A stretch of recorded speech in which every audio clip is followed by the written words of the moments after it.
Oke, baik. Selamat datang di live mentoring yang ke-6.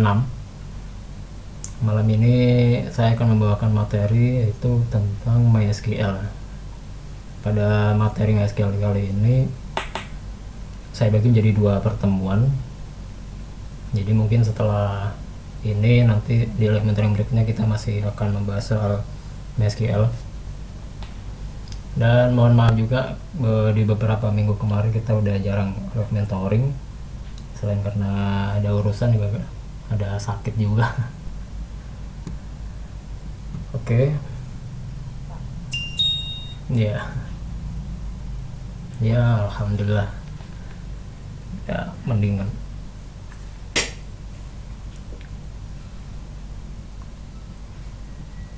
Ya, oke, yang di pertama, apa itu yang disebut dengan database? Secara teori, database adalah kumpulan informasi yang disimpan secara elektronik dalam sistem komputer dengan format terstruktur yang mudah diakses. Database biasanya dikontrol atau dimanage dengan DBMS atau Database Management System. Nah, lalu apa itu DBMS? Nah, DBMS adalah software yang digunakan untuk memanage data, struktur data, atau komponen-komponen lainnya pada database. Nah, DBMS bersama dengan database biasanya disebut dengan database system atau gampangnya biasa orang menyebutnya dengan database gitu ya. Nah, MySQL adalah salah satu contoh DBMS. Nah, contoh lainnya ada Postgre, ada Oracle, ada SQL Server, dan lain-lain gitu. Lalu kenapa kita memilih menggunakan MySQL? MySQL adalah DBMS relasional paling populer saat ini ya.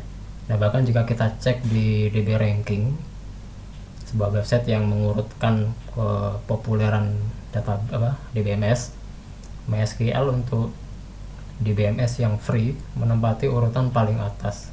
Nah, kita bisa cek di websitenya. Nah, di sini ya. Nah, dia itu untuk yang free, Oracle ini berbayar ya. Nah, untuk yang free itu dia ada paling atas. Di bawahnya ada SQL Server. Nah, ini juga berbayar ya. Yang berikutnya ada Postgre. Nah, Postgre ini ada yang free gitu ya. Jadi ini nomor 2 nya Postgre gitu. Di bawahnya ada macam-macam, ada Access, ada SQLite, ada MariaDB gitu. Lalu yang poin yang kedua, mudah digunakan dan biasa digunakan untuk aplikasi yang menggunakan PHP gitu. Banyak aplikasi-aplikasi PHP yang support utamanya menggunakan MySQL, misalnya WordPress atau Joomla, Drupal, Magento, dan lain-lain. Nah, yang ketiga, MySQL itu gratis. Jadi kalau untuk belajar-belajar itu rata-rata semua orang menggunakannya MySQL gitu. Atau kalau yang pakai Access gitu, SQLite gitu agak jarang juga sih. Rata-rata kalau di buku tutorial PHP itu biasanya pakai MySQL karena mereka biasanya bundlingnya pakai SAMPP atau WAMP gitu ya. Nah, sebenarnya ada juga yang versi berbayar untuk MySQL itu. Yang berbayar tuh namanya versi Enterprise, dia ada full support gitu. Bahkan untuk yang versi gratis juga sudah cukup untuk membuat aplikasi yang bisa menampung kayaknya sampai jutaan record ya. Bahkan di company tempat saya bekerja pun masih menggunakan MySQL juga gitu. Untuk klien-klien yang sifatnya udah terkenal pun kita masih pakai MySQL juga. Lalu berikutnya ini database management ya. Nah, bagaimana cara menampilkan database? Nah, untuk menampilkan semua database bisa gunakan perintah show databases atau show schemas. Kita coba praktekkan langsung aja jadi di sini saya pakainya MySQL udah saya install di laptop saya. Lalu untuk aplikasi yang saya gunakan untuk berhubungan dengan MySQL, saya pakainya ini ya, MySQL Workbench. Mungkin teman-teman kalau yang pakai SMPP bisa pakainya PHP admin, atau ada juga yang lain, dan Navigate juga bisa, tapi Navigate itu berbayar ya, tapi cari aja, ada yang krek-krekan juga ada. Tapi MySQL Workspace pun juga disupport oleh Windows, jadi teman-teman bisa juga pakai ini, atau kalau pakai PHP MyAdmin udah cukup juga nggak apa-apa. Jadi bebas mau pakai aplikasi apa gitu ya. Oke, kita coba di sini. Tadi untuk menampilkan database itu show databases atau show schemas. Show databases. Nah, solusi. Nah, di sini. Jadi gini ya cara menampilkannya. Ada database-nya di tempat saya ada ini. Nah, yang bawaannya MySQL tuh biasanya ini, ada information schema, MySQL dengan performance schema. Nah, kalau selain itu boleh nanti misal dihapus atau diapain boleh. Kecuali yang 3 ini dibiarkan aja. Atau pakai show schemas juga nggak apa-apa. Jadi schemas dengan database tuh sama, skema dengan database masih sama aja gitu. Berikutnya kita akan coba membuat database. Nah, untuk membuat database bisa kita gunakan perintah create database ya. Kita coba buat langsung create database, misal toko buku gitu ya.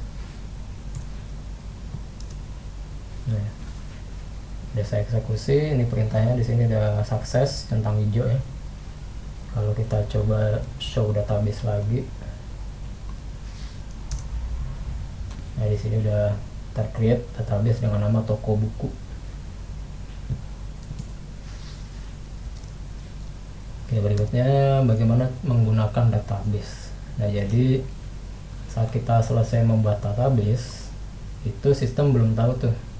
Misal kita setelah membuat database kita mau bikin tabel gitu ya, itu database belum tahu database mana yang mau dipakai gitu ya. Jadi kalau untuk memberikan perintah, oh database ini yang mau saya pakai, itu pakainya use ya. Jadi gini, use toko underscore buku gitu. Nah, di sini udah jadi yang kita pakai itu toko buku. Kalau di MySQL Workspace bisa kelihatan mana yang sedang di use, itu yang di bold tulisannya ya, nama database-nya yang di bold. Jadi ini toko buku gitu. Berikutnya ada menghapus database. Saya coba sekalian praktekkan gimana cara menghapus. Walaupun dalam kondisi di use itu tetap bisa dihapus. Toko buku. Nah, itu dihapus ya. Jadi kalau untuk urusan database standarnya hanya seperti itu, cara membuat, menggunakan, dan menghapus. Nah, kalau rename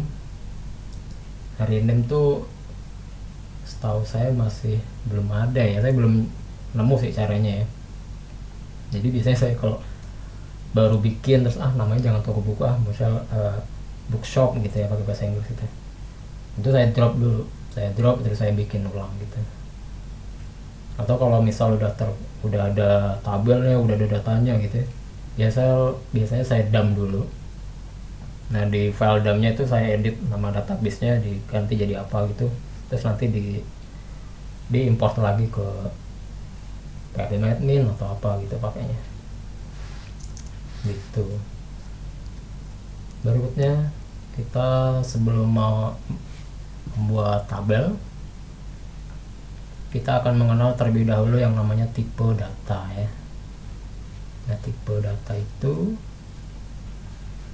apakah tipe data itu? Misalkan jika kita menggunakan Microsoft Excel gitu ya untuk menyimpan data atau memanage data gitu, kita bisa memasukkan value atau nilai dengan jenis apapun pada sebuah kolom. bisa tag, bisa angka, tanggal, jam, boolean atau lainnya. Nah, hal itu tidak berlaku pada sebuah tabel SQL. Setiap kolom pada tabel, jadi setiap kolom pada tabel itu hanya memiliki satu jenis tipe data. Bisa text atau number atau date atau juga boolean. Nah, boolean tuh kayak yes atau no gitu ya, true false gitu. Bisa kita lihat pada tabel di sini. Nah, kolom ID itu memiliki tipe data number ya. Jadi kita tidak bisa menambahkan data pada kolom ID dengan value berupa alfabet. Misalnya kayak di bawah sini juga bisa diisi dengan nawang gitu ya, itu nggak bisa ya. Karena di sini tipenya number gitu. Begitu juga dengan kolom lainnya ya. Jadi misal kayak di date gitu ya, di date kita isi dengan string seperti ini, itu nggak bisa. Jadi harus menyesuaikan dengan tipe datanya. Oke, yang pertama ada tipe data number. Nah, untuk tipe data number tuh ada 3 ya. Ada integer, ada fixed point atau exact value, lalu floating point atau approximate value, nilai yang dikira-kira gitu. Nah, yang pertama ada integer. Nah, tipe data integer memiliki beberapa tipe lagi ya. Ada tiny integer, small integer, medium integer, dan big integer. Nah, perbedaan masing-masing tipe data ini pada ukurannya ya ketika disimpan. Sign ini yang di sini, sign itu bilangan yang bisa di bawah 0 atau negatif gitu ya. Nah, sedangkan unsigned bilangan yang di atas 0 atau positif. Nah, pada tiny integer yang sign minimum value-nya bisa sampai minus 128, sedangkan maksimalnya kalau yang untuk unsigned itu 0, dengan maksimal value-nya sampai 127 untuk yang sign, untuk yang unsigned 255. Jadi kalau teman-teman mau menyimpan data yang maksimal ukurannya paling nggak nyampe 255 gitu ya, itu bisa pakai tiny integer gitu ya. Misalkan untuk umur gitu ya. Nah, umur kan paling berapa sih maksimal juga kayaknya nggak ada orang sampai usianya 255 yang sekarang ini ya. Sekarang ini kayaknya nggak ada orang sampai segitu. Jadi teman-teman bisa pakai tipe data yang tiny integer, terus pilih yang unsigned ya. Jadi umur kan nggak ada yang minus ya, mulai dari 0 gitu. Dari 0 sampai 55 gitu, misalnya kayak gitu. Atau mungkin kalau untuk stok di toko misal gitu ya. Nah, itu kalau toko tuh kan paling satu barang paling stoknya nggak terlalu banyak ya, itu bisa pakai small integer gitu misalnya. Cuman pada prakteknya agak jarang juga beberapa programmer yang saya kenal tuh terlalu teliti dalam menggunakan ini, biasanya langsung pakai integer gitu ya. Nah, cuman kalau dalam membangun sebuah sistem yang gede gitu dan size itu diperhitungkan, maka penggunaan tipe data seperti ini juga harus diterapkan gitu ya, untuk mencapai sebuah performa yang bagus gitu. Oke, berikutnya contoh penggunaannya ya. Nah, dalam penggunaannya yang pertama adalah age ya, yang saya bilang tadi ya, umur misalnya adalah nama kolom, jadi age ini nama kolomnya, lalu diikuti dengan tiny integer sebagai tipe datanya. Nah, deklarasi tipe data bisa di set atau di define maksimal panjang digitnya ya, kayak di sini buka kurung 2 gini ya. 2 ini adalah maksimal panjang digitnya. Jadi terus di sini ada unsigned, berarti minimal adalah 0, paling tinggi untuk 2 digit berarti 99 gitu. Kira-kira seperti itu. Nah, kalau yang di bawah ke stock bisa pakai small integer, atau mungkin kalau ada ini viewed tuh saya maksudkan kayak misal kita mau bikin berita. Nah, berita itu dibaca berapa kali. Nah, kolomnya bisa namanya viewed gitu ya. Terus tipe datanya bisa pakai medium integer karena nilainya kan banyak ya, bisa sampai 16 juta untuk yang unsigned gitu. Oke. Berikutnya ada fixed point ya, exact value ya. Nah, jenis tipe data ini digunakan saat akurasi nilai menjadi hal yang sangat penting, seperti untuk data keuangan gitu ya. Tipe data yang fixed point adalah desimal namanya. Deklarasinya seperti pada layar, angka pada kurung mendefinisikan panjang digit dan panjang digit angka di belakang koma. Jadi 11 ini itu 11 ini maksimal panjang digitnya. Jadi kalau 6 juta 11 berapa ya? Segitulah. Cuman dikurangi 2 berarti 9 digit berarti miliar ya. Jadi ada miliar koma 2 digit di belakang koma. Jadi di depannya 9, di belakangnya 2, total 11. Jadi ini panjangnya 11, panjang digit di belakang koma atau 2 gitu. Berikutnya ada floating point. Nah, tipe data ini mewakili nilai perkiraan. Karena floating point digunakan untuk nilai-nilai yang bukan eksak ya. Maka jika menganggap value-nya sebagai nilai eksak dan atau pasti dan digunakan untuk perbandingan, maka bisa jadi tidak seakurat kayak desimal gitu. Tipe data yang masuk kategori floating point adalah double sama float. Cara deklarasinya sama dengan deklarasi desimal ya. Jadi ada buka kurung, terus panjang digit, koma, panjang digit di belakang koma gitu, sama kayak desimal tadi. Jadi fixed point maupun floating point sama-sama bisa untuk menyimpan bilangan pecahan.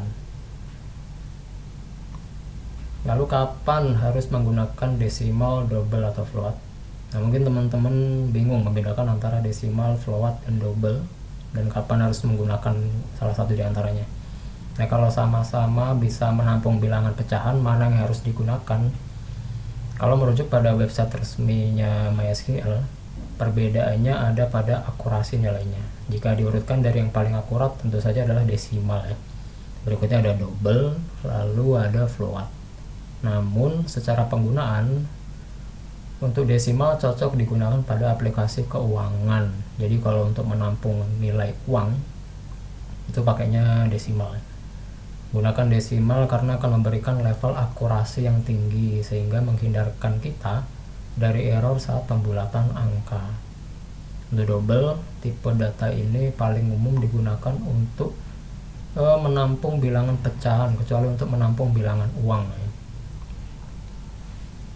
Terus ada float, yang biasanya aplikasi yang membutuhkan proses cepat seperti aplikasi grafis gitu ya, yang menggunakan tipe data float. Semuanya sama-sama bisa menampung bilangan pecahan, tapi yang membedakan adalah dari sisi akurasinya saat disimpan gitu. Hasil aritmatikanya gitu. Berikutnya adalah tipe data date dan time.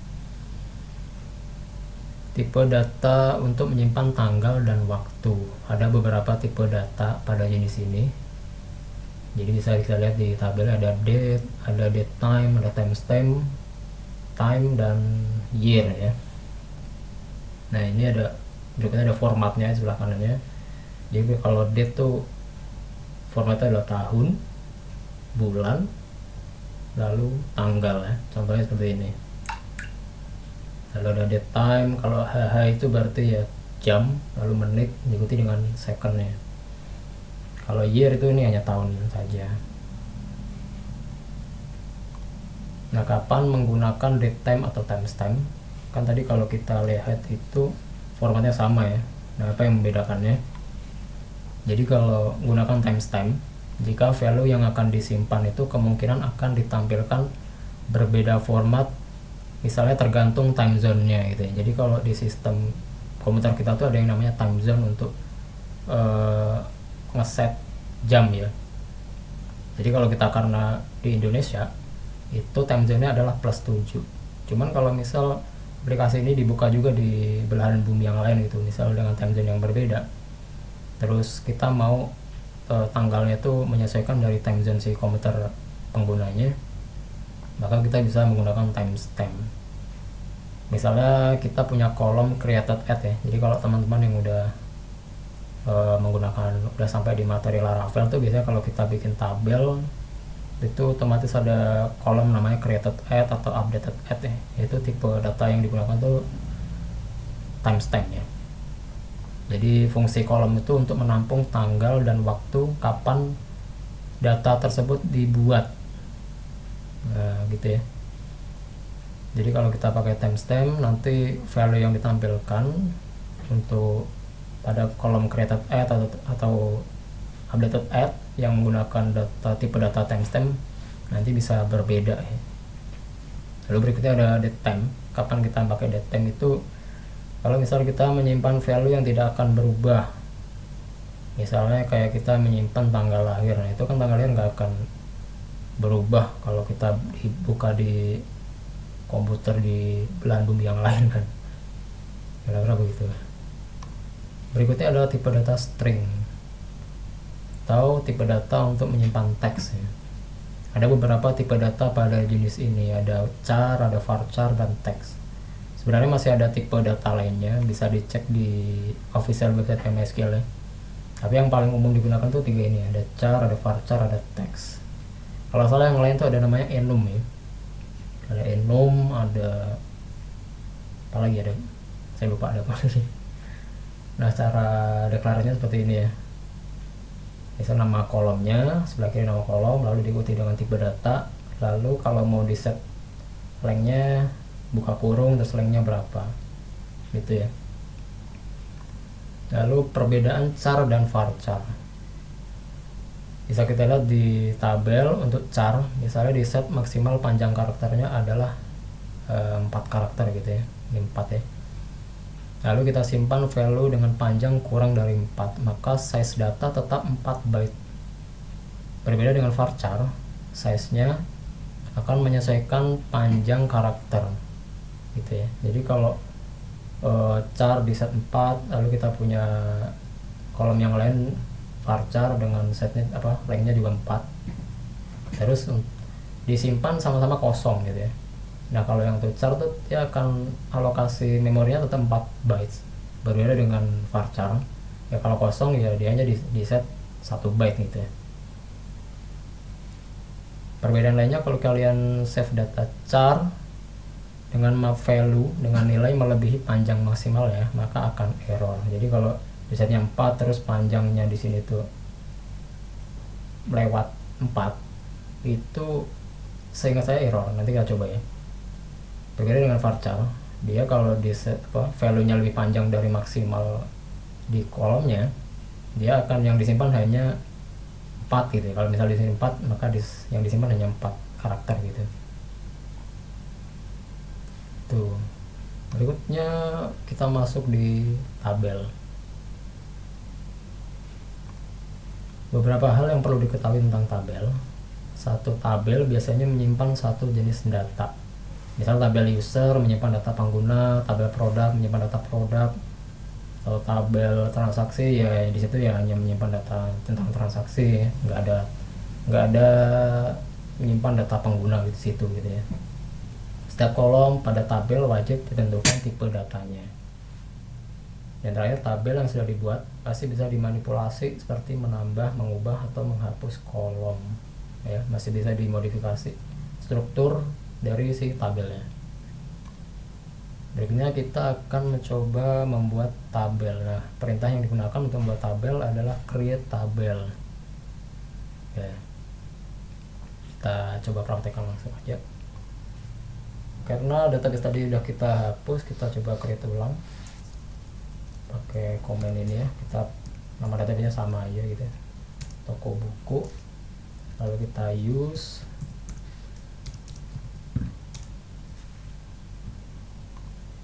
ya di sini.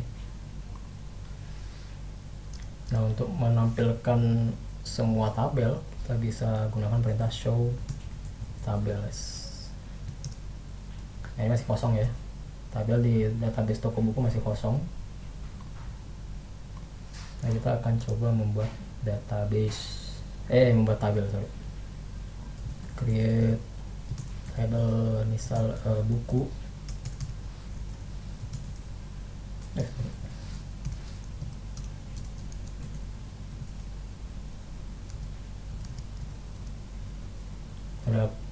kolom kode, judul, harga, stok, sama sinopsis.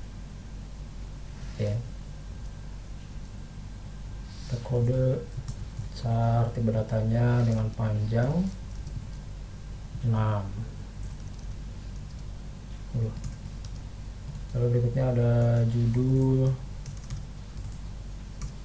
dengan tipe data varchar, panjangnya 100. Lalu harga, tipe datanya integer. Lalu ada stok, tipe datanya small integer. Lalu ada sinopsis, tipe datanya teks. Lalu di sini ada engine, perintah engine dengan value-nya adalah InnoDB. Tadi eksekusi, ya berhasil ya. Tentang hijau, kita coba tampilkan tabelnya. Nah, di sini ada tabel buku. Nah, kalau kalian mau lihat struktur kolomnya, kalian bisa gunakan perintah describe buku ini. Nah, di sini kode ya sama dengan yang ada di PPT tadi.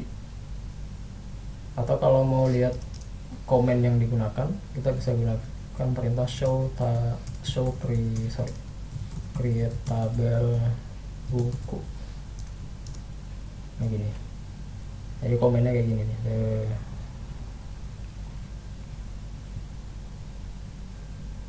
Nah, pada akhir komen di sini ya, kita bisa lihat di sini ada engine sama dengan InnoDB. Nah, InnoDB adalah salah satu jenis storage engine. Nah, apa itu storage engine? Storage engine adalah sebuah software modul pada DBMS yang digunakan ketika membuat, membaca, dan mengubah data pada database.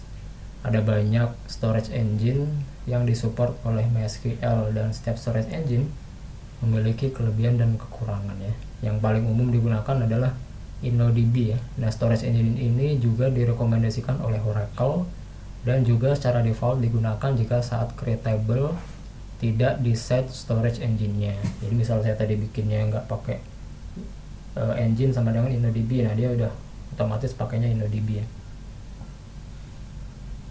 Nah, selain InnoDB itu masih ada yang lain, ada MyISAM, Memory, CSV, dan lain-lain. Berikutnya ada menghapus tabel. Nah, untuk menghapus tabel bisa gunakan command drop table. Drop table buku. Nah, gini. Jadi kalau kita show lagi, nggak ada tabel buku tadi ya. Berikutnya adalah mengubah tabel. Jadi tabel yang udah dibuat tadi sebenarnya kita masih bisa mengmodifikasinya. Kayak misal menambahkan kolom, mengganti nama kolom, menghapus kolom, atau memodify misal tipe datanya atau lengthnya gitu ya. Oke, kita coba di sini. Kita create lagi yang kolom yang tadi. Oke. Udah tercreate buku ya. Nah, kita coba mengmodifikasi tabel yang udah kita buat. Misal kita mau menambahkan kolom ISBN ya. Alter table buku add kolom apa tadi? ISBN tipe datanya char dengan panjang 9 misalnya gitu ya. Kita enter, lalu kita describe apa udah tambahin. Nah, udah ada ya ISBN gitu ya. Lalu berikutnya kalau merename, nah gimana kalau rename? Nah, rename apa tadi perintahnya? Rename kolom ya. rename kolom stock, dari stock bahasa Inggris jadi stock bahasa Indonesia, stock to stock. Ini enter, kita describe lagi. Oke ya, dari stok pakai C sekarang stok tanpa C. Berikutnya gimana kalau kita mau menghapus, pakainya drop kolom ya, alter table buku, drop kolom, kolomnya sinopsis gitu ya, sinopsis. Kita eksekusi, Ctrl Enter. Oke, berhasil. Kita cek, kita describe, udah nggak ada kolom sinopsis. Berikutnya kalau mau modify tipe datanya ya. Alter tabel buku, modify harga, yang sebelumnya adalah integer kita bikin jadi desimal ya, 9 tanpa koma gitu ya. Kita enter, kita describe lagi, fail ya, harga udah jadi desimal ya.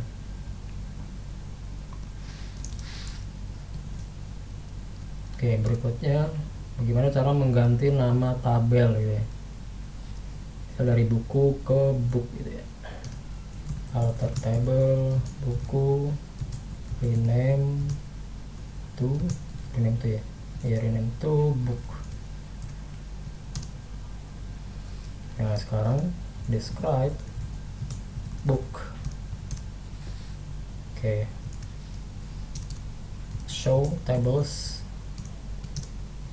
Nah dia jadi book ya, bukan buku lagi. Berikutnya ada yang namanya nilai null. Nah, null adalah nilai pada kolom ketika kita tidak memberikan nilai apapun, jika kolom tidak ada nilai defaultnya. Jadi kalau kita mau insert ke sebuah kolom, lalu kolomnya di setnya tidak wajib diisi dan tidak di set nilai defaultnya, maka value yang tersimpan di situ adalah namanya null ya. Lalu untuk set kolom agar wajib diisi, maka bisa di set sebagai yang namanya not null. Jadi kalau teman-teman mau kolomnya itu harus diisi, bisa di set dengan menambahkan kata not null di setelah deklarasi tipe data. Jadi kalau misalkan kita udah punya tabel buku ya, tabel book. Nah sini tuh semuanya masih bisa kosong. Bisa kita lihat sini value apa, untuk null adalah yes ya, jadi bisa kosong. Ini gimana cara bikin dia jadi no? Itu bisa dengan memberikan not null ya. Alter table book, misal modify yang kolom kode ya, kode tipe datanya char, panjangnya adalah 6, lalu kita set di sini not null. Kita enter, Ctrl Enter untuk eksekusinya. Kita describe lagi. Nah di sini udah no, jadi dia wajib diisi gitu. Berikutnya ada namanya nilai default. Jika kita ingin memberikan nilai default ke sebuah kolom ketika tidak di set nilainya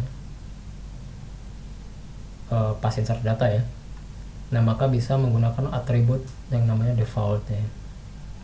Kalau yang tadi untuk bikin kolom tersebut wajib diisi dengan not null, nah kalau untuk set default value nya kita bisa menggunakan atribut namanya default nih.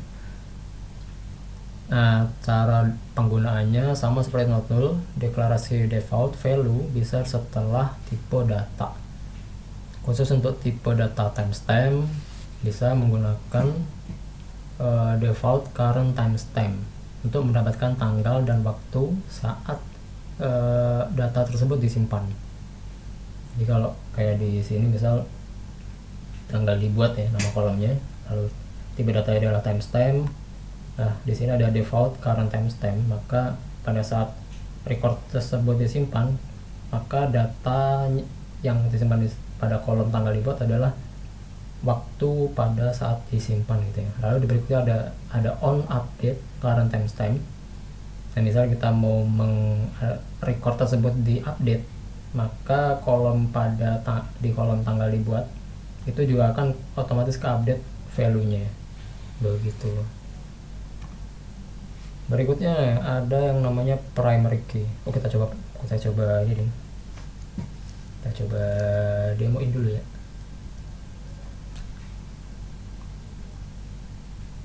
Biar afdol. Oke, misal kita tambahkan kolom dulu. Alter table book add kolom, salah dari tanggal dibuat gitu tadi, tanggal dibuat, terus default tipe datanya timestamp, defaultnya current timestamp ya. Kita control enter.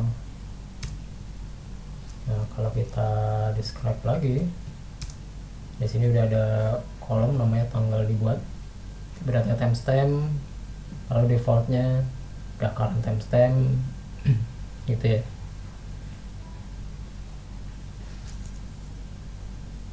Next adalah primary key. Nah, primary key berfungsi untuk memberikan identitas yang unik pada setiap record pada data yang ada di tabel. Nah, primary key tidak boleh kosong dan tidak boleh nol. Jika sebuah tabel memiliki lebih dari satu kolom primary key, maka kombinasi nilainya harus unik. Jadi misalkan kita ada dua kolom primary key namanya kode A dan kode B gitu ya. Lalu dengan value di kode A ada value-nya 1, di kode B ada nilainya 1. Lalu record berikutnya itu tidak boleh kombinasi yang sama 1-1 gitu, nggak boleh. Nah, harus ada kombinasi yang berbeda, bisa 1-2 atau 1-3 atau 2-1 gitu ya, pokoknya harus beda. Biasanya primary key menggunakan atribut auto increment yang fungsinya mengenerate angka secara berurutan setiap kali kita menyimpan data ke tabel. Jadi kalau kita punya ini ya, tabel seperti ini, tabel book tadi. Di sini ada kode, ada judul, harga, stok, ISBN, dan tanggal dibuat. Nah, ini kita harus ada yang namanya kolom primary key sebagai identitas yang unik gitu. Nah, ini sebenarnya di sini ada dua kolom yang bisa kita gunakan untuk primary key. Nah, kita ini karena untuk contoh aja kita bisa ambil salah satu sebagai primary key. Misal kita pakai kode gitu ya. Kode kita gunakan sebagai primary key. Nah, itu caranya alter table, lalu book, lalu ada primary key. Wait, saya agak nyontek dikit. Kalau tidak salah perintahnya bisa menggunakan modify. Kita coba modify ke kode char 6. Lalu di situ ada not null karena lalu karena dia tidak boleh kosong ya. Lalu di sini kita set sebagai primary key. Kita describe lagi. Ya, untuk describe tuh bisa pakai dash doang atau describe sama aja. Nah, ini ya udah di set sebagai primary key ya, kode. Dia nggak boleh kosong juga. Nah, lalu kalau mau bikin misal auto increment gitu ya, itu tipenya di sini harus yang number, karena dia kan ada sequence ya, ada nilai angka yang nanti akan berurutan tiap kali data tersebut bertambah gitu. Misal kita mau bikin tabel namanya stok gitu misalnya. Oh jangan stok deh. Oh misal kategori gitu ya, kategori buku misal gitu ya. Itu bisa kita pakai auto increment di sini. Misal kolomnya namanya ID, tipe datanya misal kita pakai small integer. Nah di sini kita set not null, lalu primary key, lalu di sini auto increment ini. Lalu bisa di sini adalah ada nama aja nih, nama varchar 50 misalnya gitu ya. Kita eksekusi.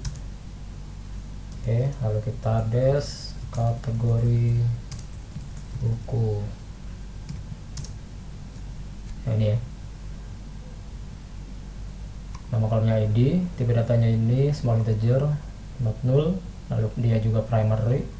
Di sini di setnya auto increment. Jadi data yang pertama ID-nya pasti nanti akan di setnya 1.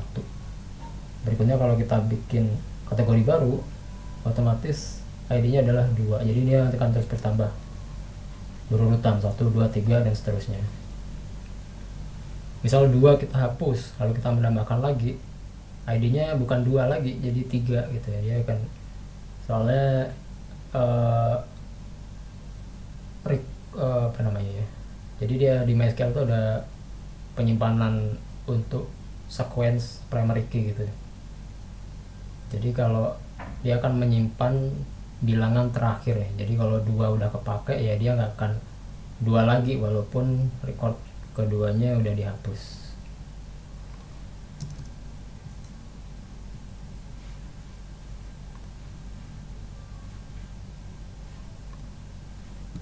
Nah ini kelasnya tadi ya. Jadi kalau dia pakai, kalau alter tadi bisa pakai add ya, add primary key. Jadi nggak harus modify.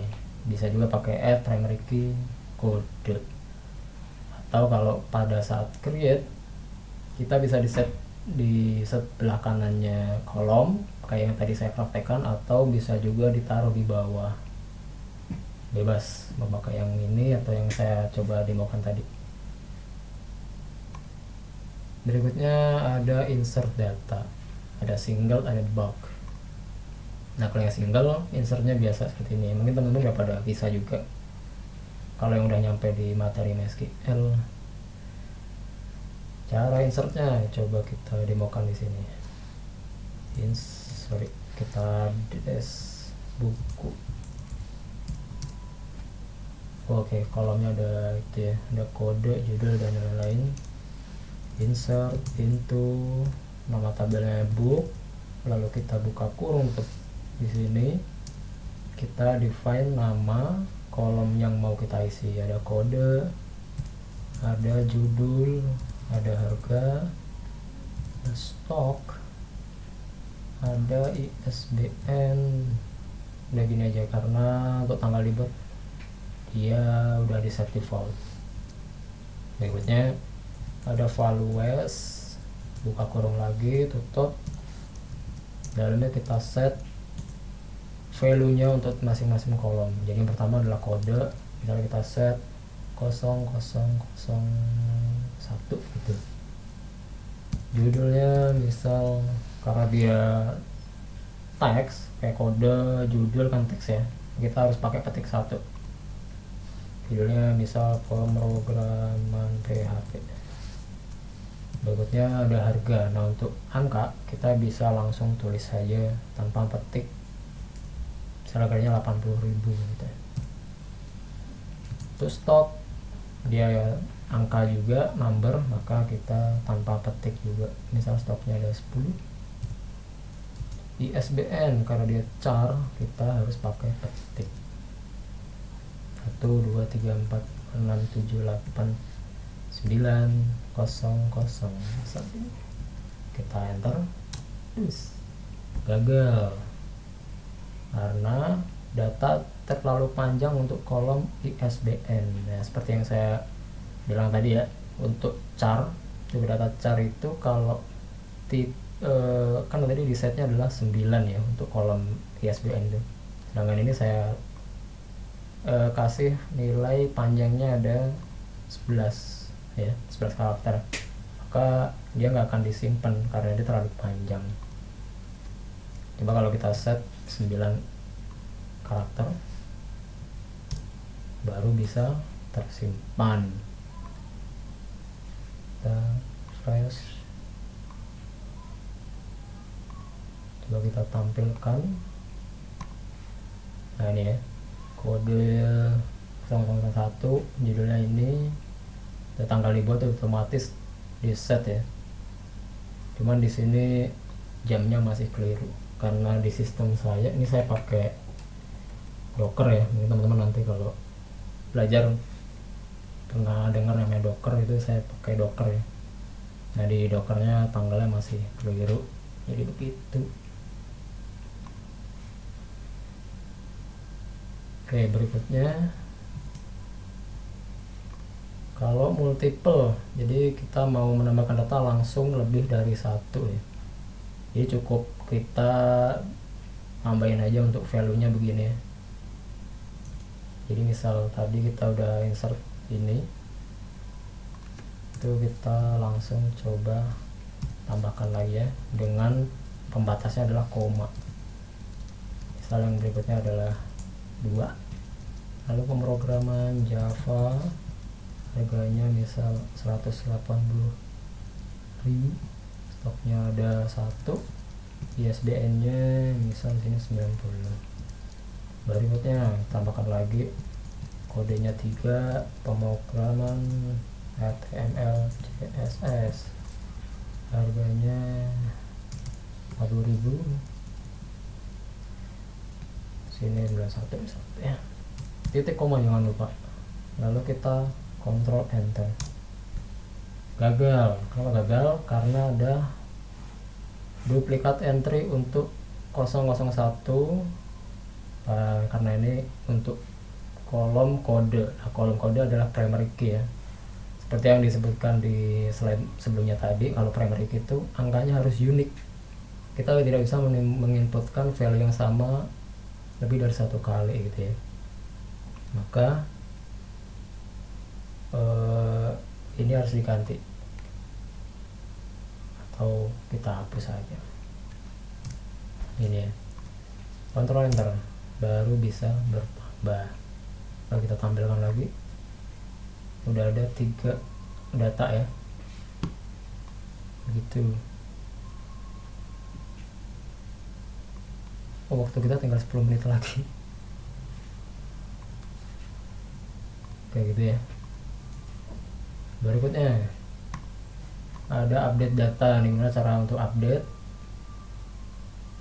Jadi kita bisa gunakan komen update, lalu nama tabel, lalu di sini ada set, berikutnya ada kolom-kolom yang akan dirubah value-nya. Jadi nama kolom sama dengan value yang terbaru. Jangan lupa di sini ada where untuk kondisi ya. Data mana yang mau dirubah, yaitu data dengan kodenya seperti ini gitu ya. Kalau kita misal merubah yang 001 judulnya dari pemrograman PHP mau pemrograman OOP misalnya gitu ya. Update book, kita set judulnya jadi pemrograman OOP where kode sama dengan 001. Ini ya, kita Ctrl Enter, kita tampilkan lagi, udah ganti jadi pemrograman OOP untuk kode 0001 gitu. Berikutnya ada delete data. Nah, gimana kalau mau ngedelete? Itu bisa gunakan perintahnya delete from nama tabel, lalu kondisinya jangan lupa. Kita mau hapus yang 001 misalnya gitu ya.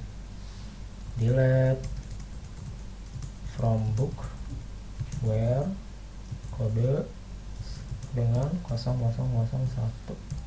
titik koma, enter. Kalau kita view lagi udah nggak ada ya kode 001 karena udah dihapus. Nah itu aja. Berikutnya, materi berikutnya masih banyak, nanti kita sambung lagi di pertemuan berikutnya. Nah teman-teman, kira-kira ada pertanyaan kah di sini sampai sini?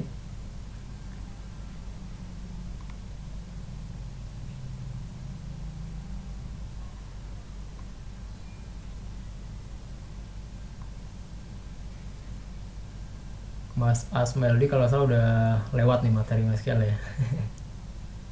Terakhir saya cek ya udah lewat nih. Rafael ya. Oke. Semangat. Teman-teman yang lain gimana? Apakah ada pertanyaan terkait ini atau kecepatan mungkin? Kalau ada, mungkin malu bertanya di sini, bisa japri aja juga nggak apa-apa. Gitu ya. Waktunya tinggal berapa? Ternyata maksimalnya cuma 1 jam. Kalau mau extend kayaknya harus beralih ke Google One yang premium. Kita masih ada waktu 7 menit lagi. Ada pertanyaan kah?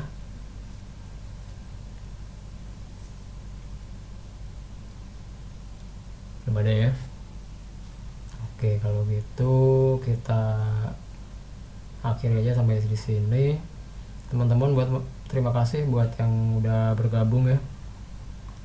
Semoga apa yang saya sampaikan bisa dicerna dan bermanfaat. Di record ini.